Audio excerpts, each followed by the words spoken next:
Fungsi pengawasan DPR adalah mengawasi pelaksanaan undang-undang, anggaran pendapatan dan belanja negara atau APBN, serta kebijakan pemerintah agar sesuai dengan kehendak rakyat dan tidak terjadi penyalahgunaan kekuasaan. Melalui fungsi ini, DPR memastikan transparansi dan akuntabilitas pemerintah, serta mendorong efektivitas jalannya pemerintahan. Fungsi pengawasan DPR juga bertujuan agar pemerintah bekerja secara terbuka dan dapat dimintai pertanggungjawaban, terutama dalam pengelolaan keuangan negara dan pelayanan publik. Dari 13 komisi di DPR memiliki peran yang berbeda dalam fungsi pengawasan, tergantung mitra kerja komisi di DPR.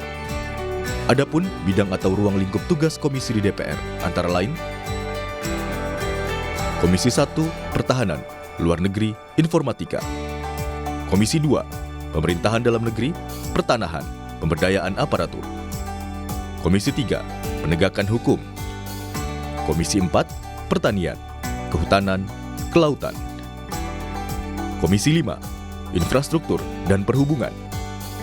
Komisi 6, Perdagangan, Kawasan Perdagangan, Pengawasan Persaingan Usaha, Badan Usaha Milik Negara atau BUMN.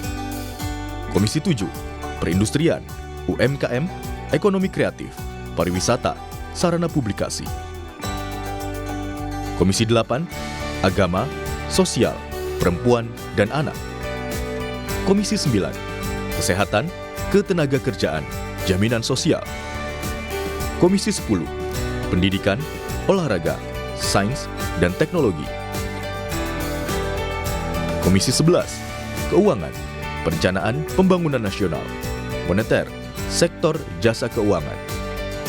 Komisi 12, Energi dan Sumber Daya Mineral atau ESDM, Lingkungan Hidup, Investasi. Komisi 13, Reformasi Regulasi dan Hak Asasi Manusia. Menurut pengamat politik Agung Baskoro, fungsi pengawasan yang dilakukan DPR sudah berjalan baik. DPR juga transparan dan akuntabel dalam menjalankan fungsi pengawasan. Namun, keterlibatan dan peran serta masyarakat juga diperlukan agar fungsi pengawasan yang dilakukan DPR konsisten dan maksimal. Iya, secara kuantitas ya, aktivitas pengawasan DPR ini sudah berjalan baik. Kan kita tahu ada banyak ya, mungkin ratusan rapat kerja, rapat dengar pendapat, ya, kemudian RDPU, soal kunjungan dalam konteks pengawasan juga, kemudian ada mungkin menerima ribuan aspirasi masyarakat ya. Nah, cuman memang yang perlu paling mendapat perhatian bagaimana ini soal tindak lanjutnya ya setelah rapat, setelah dengar pendapat, setelah kunjungan. Nah, ini tindak lanjutnya seperti apa supaya publik bisa turut bisa mengawal seperti itu.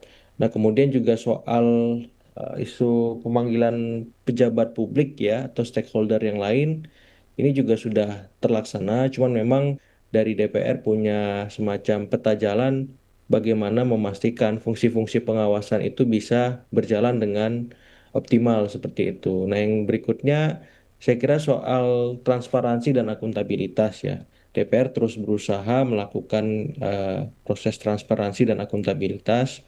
Nah, cuman memang perlu dikuatkan bagaimana ini bisa konsisten berjalan supaya ya lagi dan lagi publik bisa turut ya terlibat aktif ya bisa mengawal kinerja pengawasan DPR. Ya, ada progres ke arah yang lebih baik kalau saya melihat ya, apalagi Ketua DPR, wakil-wakil Ketua DPR khususnya Pak Dasko intensif atau rajin turun ke bawah untuk memastikan ya aspirasi yang berkembang di masyarakat bisa direspon dengan baik, termasuk yang saya tahu terakhir soal dana reses yang kemudian naik tapi kemudian langsung diturunkan ya. Kemudian itu dijelaskan kepada publik porsinya semacam itu dan hal-hal semacam itu saya kira penting sensitivitas ya DPR terhadap aspirasi masyarakat yang berkembang supaya rakyat dengan wakil rakyatnya tidak berjarak ataupun tidak terputus sehingga ya wakil-wakil rakyat bisa semakin sensitif melihat situasi yang berkembang termasuk misalkan dalam konteks aksi besar ya akhir Agustus awal September kemarin yang banyak memberikan masukan kepada DPR dan itu juga sudah direspon dengan cukup baik oleh DPR ya. Artian begini, DPR tidak bisa berjalan sendiri tanpa ada partisipasi publik untuk mengawal itu karena mereka ya hidup ataupun berkembang dalam ekosistem politik yang dinamis juga. Jadi anggota DPR itu tidak sepenuhnya punya kekuatan yang optimal dalam konteks sistem seperti sekarang. Jadi dukungan publik, partisipasi publik menguatkan mereka itu sebuah keniscayaan. Harapan publik terhadap DPR dalam menjalankan fungsi pengawasan sangat besar, termasuk untuk mengawal jalannya pemerintahan. Sehingga diharapkan DPR fokus dan konsisten dalam melakukan fungsi pengawasan seperti yang selama ini sudah berjalan dengan baik. Iya, saya kira memang harapan publik terhadap DPR ini besar, khususnya kinerja pengawasan ya, karena kita tahu sistem politik yang hari ini mengemuka kan memang langsung didominasi oleh eksekutif ya, hampir 80-an% misal. Tapi ini bukan menjadi sebuah alasan untuk DPR tidak mengoptimalkan fungsi-fungsi pengawasannya, karena pemerintah itu punya kebijakan-kebijakan mercusuar, kebijakan yang beranggaran mahal, yang perlu mendapat ya pengawalan dari DPR.